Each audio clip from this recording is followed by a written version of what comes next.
8 years ago, I thought I have my whole life ahead of me.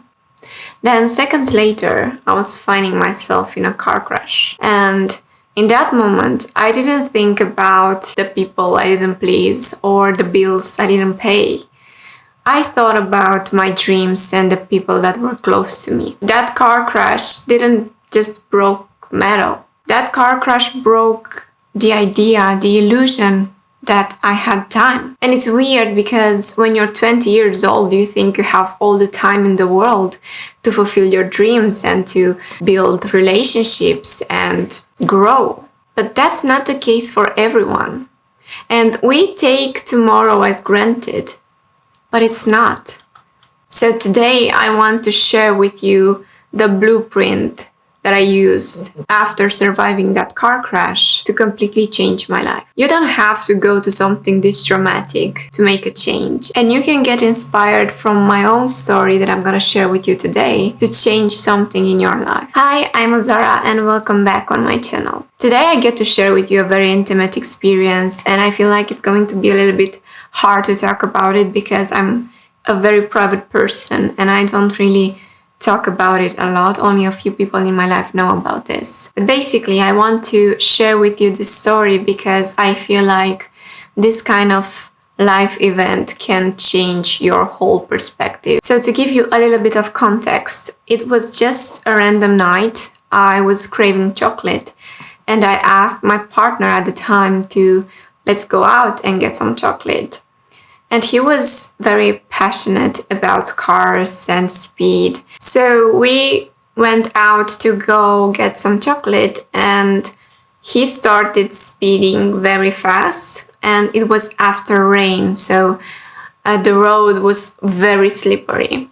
And basically he was speeding so much and I was afraid. So at that moment I started to look at my phone and check other things so I'm not paying attention to the road because I don't know, like I was scared. He used to really drive at high speeds but not with me in the car. I was looking at my phone and I had this, I don't know how to explain, it was like a divine voice telling me to look forward. But I felt like something bad is going to happen. It was, I don't know, it was the instinct, a feeling that I cannot describe. So the moment I looked forward, I saw us hitting the car that was on the right in my side.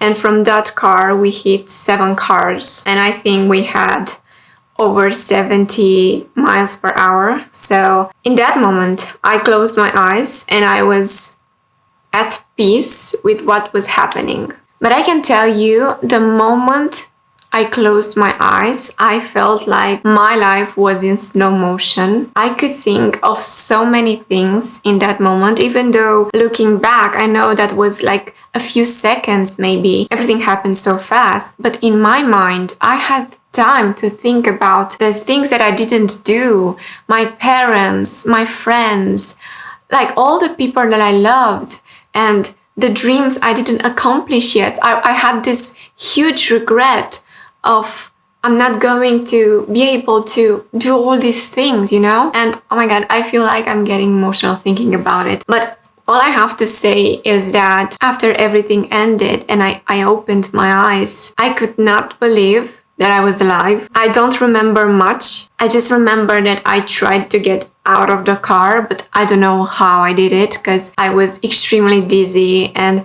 I was it's gonna be funny, but now looking back, but I was seeing, I don't know, like little stars falling down. It was weird, but I got out of the car and then I don't remember much. I think I passed out. At some point, I woke up with a lot of sirens around me and a very, very, very beautiful girl, I remember perfectly, was the first person that stopped at the car crash, and she held my head and told me to be strong and everything is going to be alright. So yeah, I remember her as an angel. I felt like she was an angel sent by God. And everything that happened after is history. And after 2 months, I was fully recovered. Even though a lot of trauma is still there, I had this fear of cars, and I constantly felt like every car is going to hit me. But this event was extremely traumatic and at the same time was a blessing. And I feel like in that moment something shifted in my mind. The moment I was seeing my family and the people that I loved,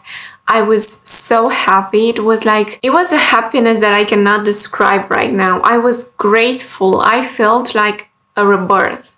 That's exactly how I felt. I felt like I have a second chance alive and I'm not gonna waste it this time. A lot of other bad things happened, for example, and I think that was something that shocked me and made me understood that some people don't really have a heart. As I was passing out on the street, somebody walked past me and stole my wallet and my phone from my purse and then put it back in the car. That's crazy thinking about it right now. But I had no ID. I had no phone.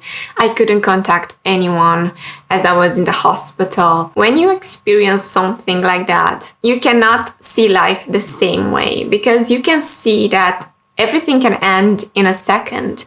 And we are going to sleep thinking that we are going to wake up tomorrow, like having this guarantee, but nobody guarantees that. So I'm doing this video because I want to share with you the exact blueprint that I used to change my life. So before this life event, I feel like my life was on autopilot. When you experience this kind of drama, you realize that everything you thought was important, it's not important anymore. Your little fears, your little everyday problems that you get so stressed of are so minor when something so serious can happen. Because in that moment, you're going to regret what you didn't do. You'll never regret what you did. That's stupid because that experience taught you something. So you're going to regret that you didn't go to that trip, that you didn't see that country. These kind of things that are soul fulfilling. And you have to prioritize that. You have to prioritize your soul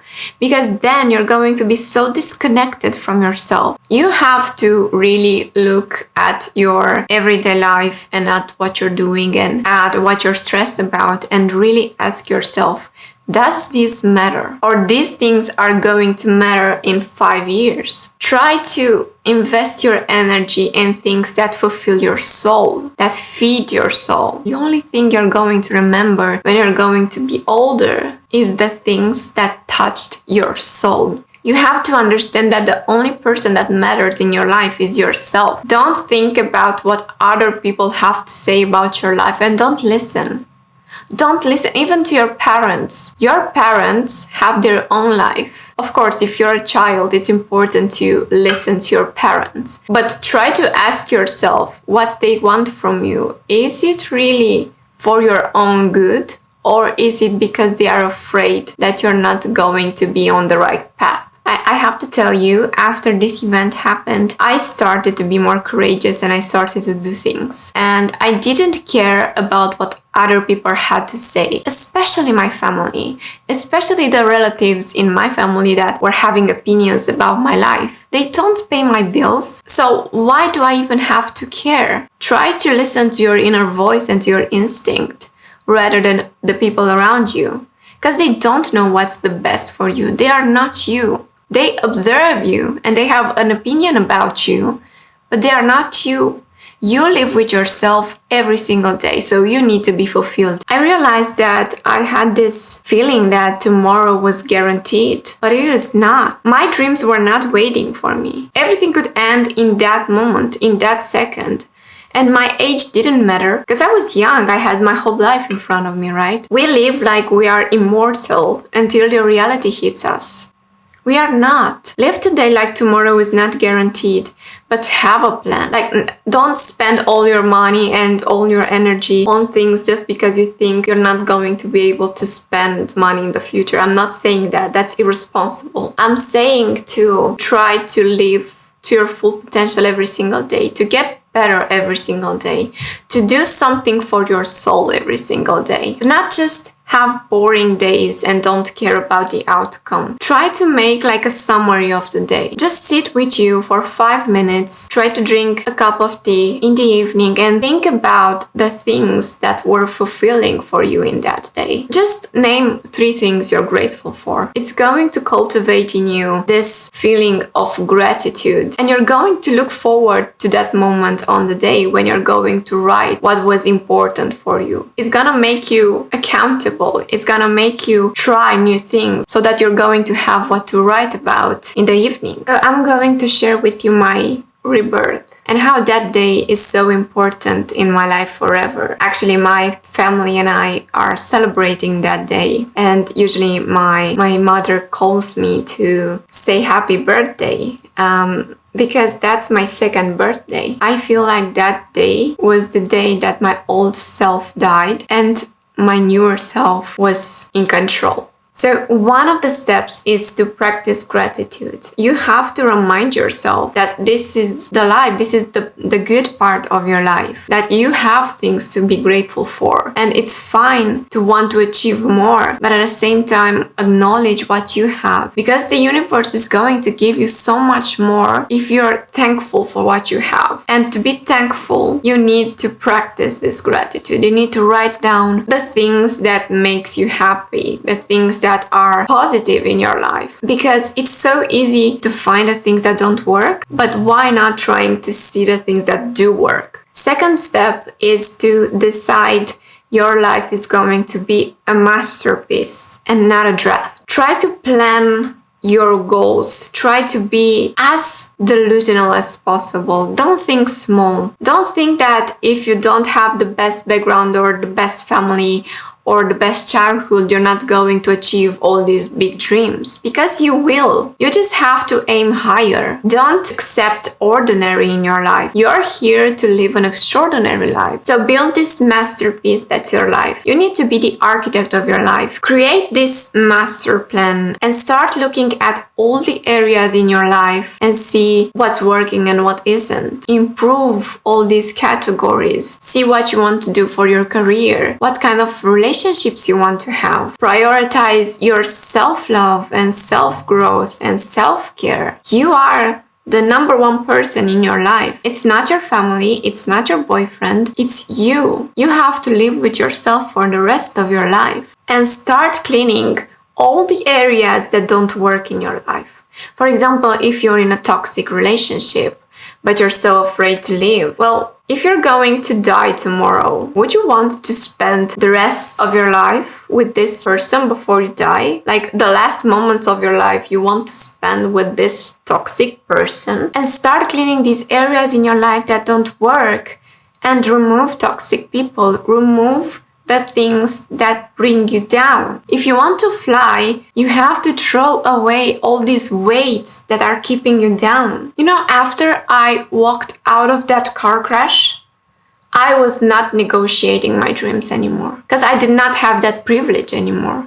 I know that your life can end in a second.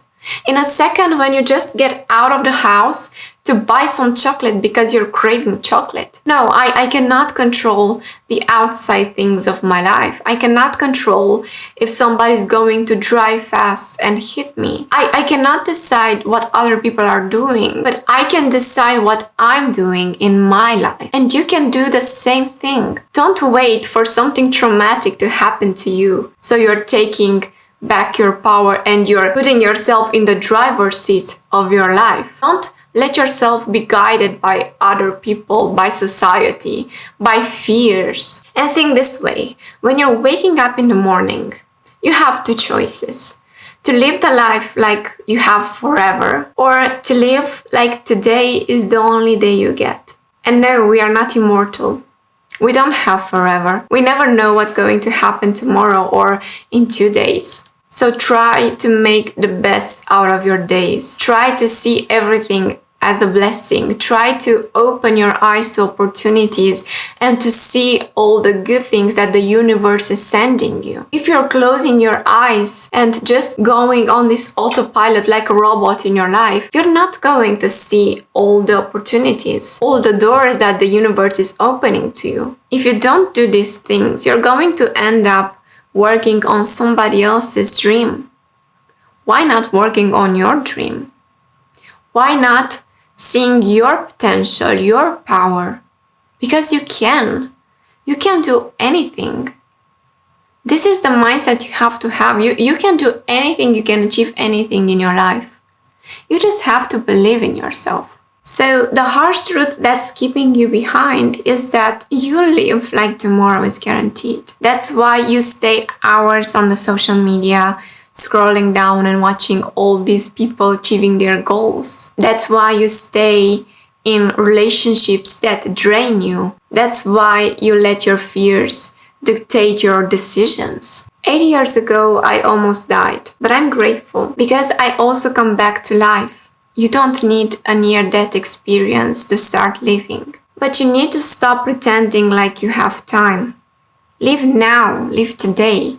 Live like tomorrow is not guaranteed. And do all the things you want to do in life. Every day, make a step towards the things you want to achieve. Because one day you might get older and you're going to regret all these things you didn't try. So thank you so much for watching, and I hope this personal experience shifted something in you. Make sure to check my last video, and yeah, see you in the next one.